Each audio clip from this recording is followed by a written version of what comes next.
नमस्कार, the oligo देखने वालों का स्वागत है। एक बड़ी खबर सामने आ रही है कि पुराने क्रिमिनल लॉज को परिवर्तन कर नया नाम देकर लागू किया जा रहा है। एक अनुरोध, अगर आप न्यूज़ चैनल पर नए हैं तो चैनल को सब्सक्राइब जरूर करें।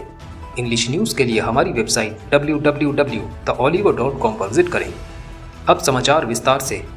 3 पुराने क्रिमिनल लॉज जो है Indian penal code IPC, code of criminal procedure CRPC और इंडियन एविडेंस एक्ट, इन कानूनों को बदलकर इनकी जगह नए क्रिमिनल लॉज जो कि हैं BNS, BNSS और BSA, इनको 1 जुलाई से लागू किया जाएगा। लेकिन इसको लेकर देश भर में हड़कंप मचा हुआ है।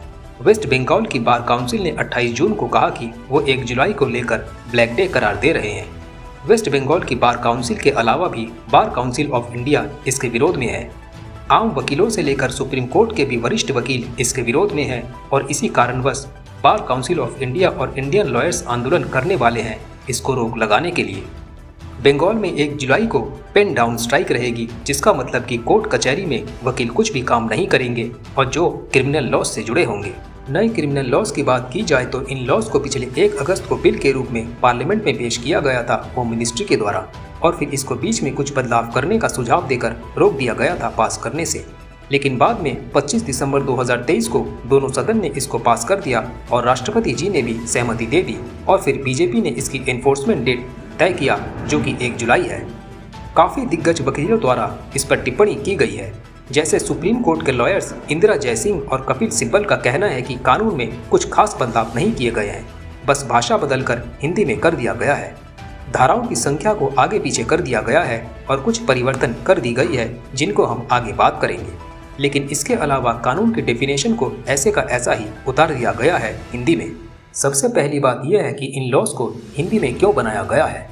आर्टिकल 348 कहता है कि पार्लियामेंट में होने वाला कोई भी एक्ट हो उसमें हमेशा English as a official language use की जाएगी।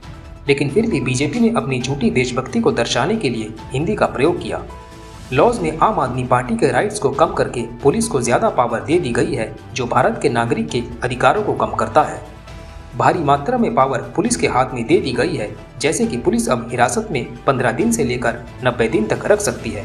वहीं पहले कुछ ऐसा था कि पुलिस सिर्फ 15 दिन तक रख सकती है और फिर उसको जुडिशियरी को सौंप देना पड़ेगा क्रिमिनल को। लेकिन अब ऐसा नहीं होगा, नागरिक के बेल के अधिकार कम हो गए हैं। अब पुलिस 15वें दिन बेल कैंसिल कर अपनी हिरासत को 90 दिन तक बढ़ा सकती है। पहले पुलिस अगर आपके ऊपर ज्यादती करती थी तो आप मजिस्ट्रेट को अपना मसीहा बना सकते थे, लेकिन अब मजिस्ट्रेट के पास कुछ खास पावर नहीं रही।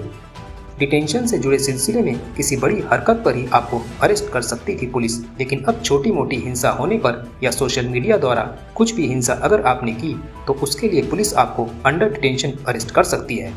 नए कानून में SHO के पास भी पावर होगी क्रिमिनल पर UAPA लगाने की।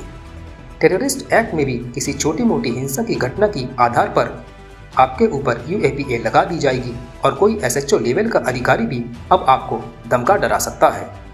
इन नए कानूनों की पीछे की सोच ये है कि ये कानून अंग्रेज़ों की मानसिकता से प्रेरित है, लेकिन जनता का कहना है कि ऐसा नहीं है, क्योंकि संविधान को तो अंग्रेज़ों के जाने के बाद बनाया गया था और डॉक्टर भीमराव अंबेडकर पर पूरा भरोसा है जनता को कि उन्होंने इस देश के लिए बेहतरीन संविधान तैयार करके दिया था। बताया जा रहा है कि न्यू क्रिमिनल लॉज में अब इलेक्ट्रॉनिक प्रूफ्स को और इलेक्ट्रॉनिक्स चीज़ों को काफ़ी मूल दिया जाएगा, जैसे गवाह की पेशी अब वीडियो कॉन्फ्रेंसिंग के द्वारा ले ली जाएगी और इलेक्ट्रॉनिक प्रूफ्स जैसे वीडियो, ऑडियो और फोटोज़ को भी ज़्यादा मान्यता दी जाएगी। फिलहाल जनता इन नए कानूनों से खुश नहीं है और ये बात साफ जाहिर भी हो रही है। जनता का कहना है कि इन नए कानूनों की ज़रूरत भी नहीं है इस देश को, और अगर ज़रूरत भी पड़ेगी तो उन पुराने कानूनों को बदलने की जगह उनको ही बदलाव करके ठीक किया जा सकता था। अब देखना यह है कि आगे क्या होगा। क्या जनता पड़ जाएगी बीजेपी पर फिर से भारी? क्या नहीं लागू होगा नया क्रिमिनल लॉ? आज के लिए इतना ही। न्यूज़ अपडेट के लिए बेल आइकन को दबा दें और चैनल को सब्सक्राइब, लाइक, शेयर ज़रूर करें। आपका कीमती समय देने के लिए धन्यवाद।